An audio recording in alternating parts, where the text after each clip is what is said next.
And now, part 2 of chapter 24 of The Last Boy on Earth, The King of Pain. Scream? What scream? And then he remembered. How could he ever forget?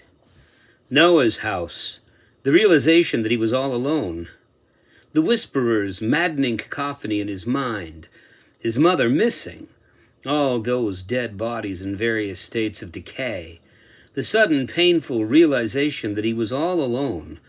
All of this came back to him as the monster moved malevolently around him.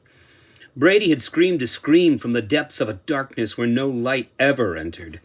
The loss of his father nearly destroyed everything that made him who he was, and left only a shell of a child who needed his father more than ever. The loss of all the other people on earth left him devastated, depressed, and then angry, so angry. A wave of nausea flooded over him. Imagination had brought Grendel into the world, his imagination. Could it be? Was imagination the force that could be used to bring thoughts, even emotions, into reality? He remembered exactly what he was feeling at that moment in Noah's house. He required someone to blame. Someone to blame. An individual would make the bearing of this weight possible. Having someone to blame was easy. Blaming a person rather than a virus made sense to a boy whose entire inner life was a series of imagined battles between Sith and Jedi, monsters and heroes, knight-errants and giants. He sat on Noah's doorstep and let forth a scream that tore at the fabric of the new reality, the reality devoid of people, except the ragtag survivors wandering a quiet land. He needed a monster to slay, and one came forth. From the depths of his own emptiness, he had called forth the only thing his imagination could devise that could have caused such an extinction, a compilation of demons, every single monster he'd ever read about, dreamt of, seen on screen, or imagined, all rolled into one. Grendel was his monster. Grendel seethed at him, lingered at the edge of the circle with acid spittle and flamethrower eyes. He seemed to be waiting for something. Brady smiled. I know your secret. What? He growled. You heard me. I know where you came from. I know how you came to this place. The creature looked at the boy with stern disapproval and then turned his head up to the sky and began to laugh, a deep, rolling chuckle that could topple mountains or split the sky. As he did this, the weredogs in the circle began to look at each other, troubled. Even Fenris backed away, letting the whip drop to his side, nearly falling back down to earth to retake the stance of his former canine self. So, you know my secret, my origin. What of it? Soon the girl and the old man will be here, and I will destroy you all at once and be done with you.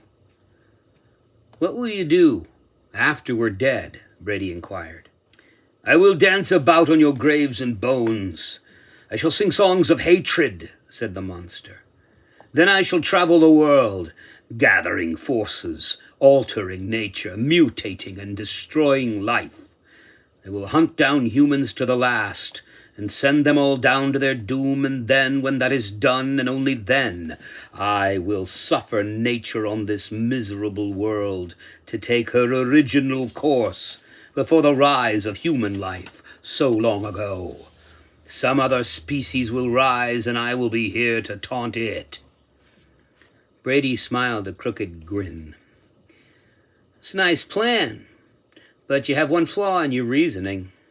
You're Grendel, but you're also Dr. Grindel underneath. As long as you need a host, there will always be one human left. Grendel roared in anger. He is nothing to me. He is a pathetic creature who happened to be present at my summoning. You should see how he cowers beneath the surface while I walk about in his body, growing stronger than his weak human flesh could ever become. He will disappear soon enough and become like the rest of you, a memory, I will assimilate him as well. I made you, and I can destroy you, Brady said, his words a challenge. You think you made me, but I existed in other forms on other planes, long before you were ever born. With every injustice, with each act of hatred ever committed by humans, I became more and more aware. Each time a father hit his son, I grew a little. Each time a woman broke her lover's heart, I took on more weight. Each time a war was fought, my mind took on a new dimension. I have been forming in the womb of humanity's hatred, indifference, and anger since the first step your species ever took. The idea of me is ancient. I am the sum of your human equation. I am your final answer. You think you called me forth, but you were merely finishing the project. You laid the last stone. You merely solved the equation. Brady tried to take in the significance of Grendel's assertion. Humans had ravaged the earth, nearly destroyed the atmosphere, trashed the oceans, ripped up the land, toppled the timber, and always because they could, because it was so easy to do. Humans always seemed to solve their problems by repeating the mistakes from their past. War, famine, deprivation, these had never been eliminated. At the end, just before the advent of the pandemic, Brady had read that fully 1/3 of the human race was at war somewhere on the planet. 1/5 of the world starved to death, while in many nations obesity is an epidemic. In a stunning realization, Grendel's words had the ring of truth, and that truly saddened Brady, stunning him more than any whip could. The monster was not his alone. He was the child of a lost race. Brady had summoned him, but he was the creation of all humanity. So you're the sum of all our mistakes, of all our sins, said Brady. Grendel stopped his gloating and momentarily was taken aback. You understand? People were destroying the world. Maybe it's time for our rule to end, muttered Brady. Grendel hadn't anticipated this. The boy wasn't supposed to agree with him. The boy was supposed to frustrate and bedevil him so that in the end, smiting him would be as easy as swatting a fly. Oh, Grendel thought greedily, how wondrous it would be to kill your own creator. This boy seemed to grow in the eyes of the monster, and he stepped back a pace, wondering. There was humility here in the end. There was acknowledgement of past deeds and the wrongs committed by the species from the last best example of it. For a moment, the bewildered form succumbed to confusion. And that was when it happened. A fleeting emergence from below the surface arose in the form of a face finally forming on the malleable putty of the face of the monster. Brady didn't recognize the face, but he understood who was speaking to him. Fight him! Concentrate! Now! Use all of your strength! Brady had never seen him before, but he knew who was speaking to him in Grendel's moment of indecision. The face of Dr. Grendel emerged from beneath the surface and was as quickly forced down again by the ambient life force of the monster. Brady was surprised to see that Grendel seemed to have little knowledge of the doctor's brief appearance, and he continued as before, unaware. I would show you things before you die. I would have you hear the words from the lips of those who spoke them. His face formed into that of Brady's mother. Her face was twisted and full of pain when she muttered through Grendel's lips, No, I have a son. He needs me. Don't do this. And then her face twisted into a tormented grimace. Brady tried to look away from his mother's face, but he couldn't. Kaylee claimed Dr. Grendel had murdered his mother. Was Brady watching her face as an actual rendering of her final moments, a kind of macabre recording? 1,000,000 knives jabbed into his heart, 1,000 needles pierced his eyes, and still he watched as the life drained from the face of his mother, and then she was gone. The face morphed again. This time it was his best friend Noah, and then his neighbor, his aunt, the priest from the church, and 100 other faces, all in their death throes, all muttering last words, some simply expiring their last breaths in a death rattle, some raging against the end like fire in the face of a tidal wave. Grendel seemed to have knowledge of all who had succumbed to the virus, a library of recorded death. "Stop it!" Brady screamed. The fluid face of the monster rejoined and asked, "Had enough? Ready to die?" And then from the deepest pit of his anguish and determination, Brady lifted his head high and met the monster's gaze so fiercely that the creature's face finally took on a solidity that he knew was its true form. It was a twisted, double-mouthed visage, with tiny appendages near its nasal slit, and yellow eyes straining to see through a cat-like slit in the pupil. "I swear," said Brady, "that no matter how long it takes, or how far I have to go, I will kill you." His words hit the beast with so much force that Grendel staggered backwards a step before regaining his footing. "Is that so?" asked the monster, a sneer forming on his lips. "Then I'll help you," he finished. He walked over to Brady and reworked the chains so that the boy's arms were now free, and then the monster stepped back and gave Brady a curious look. "Not enough? Let me see. Yes, that's the ticket," he said in a feigned comedian's voice. Madness mispronounced itself in the mind of the creature, as the malleable face took on a twisting manner once again, and this time when the features settled, the face was one Brady hadn't seen for a very long time. "Oh, no. Please. No, not him. Not now."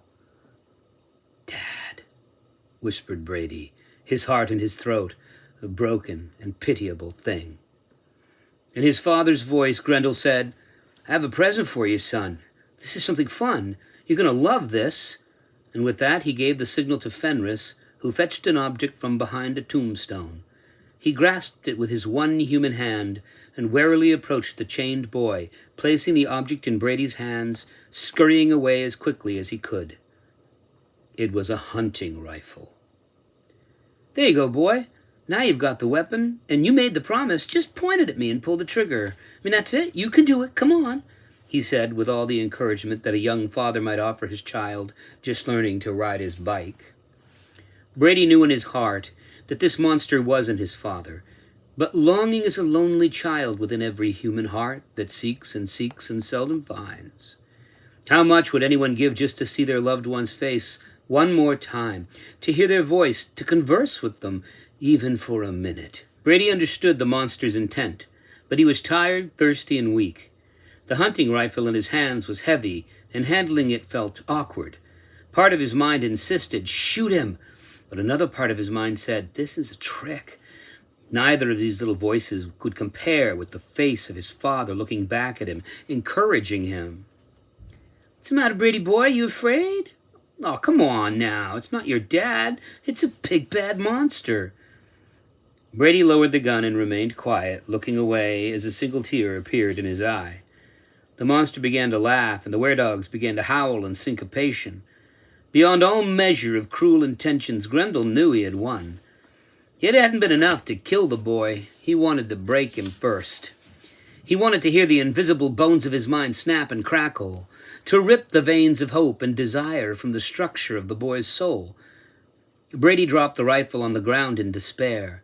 The last time he had seen his father was at the funeral home in his coffin, where everyone cried and marveled at how lifelike a dead man could look. Brady's first encounter with death wasn't a slight one. It had been a train wreck of an encounter and had dug a deep trench within him, deep enough to crawl into and hide away from the world when necessary, deep enough to delve a cave of silence from the rock of time. He found that dark furrow deep inside his mind and thought to himself, "It's hopeless. I'm sorry, Kaylee. I'm sorry, Joe. Max, I'm sorry. For everything. For the whole world. I'm so sorry." Grendel added insult to injury. "The other two will come and find you, and we will be waiting. It might take a day or a week, but that infernal bird of yours will surely lead them here, and when it does, is there anything you'd like us to tell them before we conclude our business?" Brady was already too far within himself to answer, especially to the face and voice of his dead father. He would have liked to have said something, anything, but no words came. "Enough chatter," shouted the monster, and with that Grendel laid his hands upon Brady's head, cupping massive hammer-like hands over each of Brady's ears.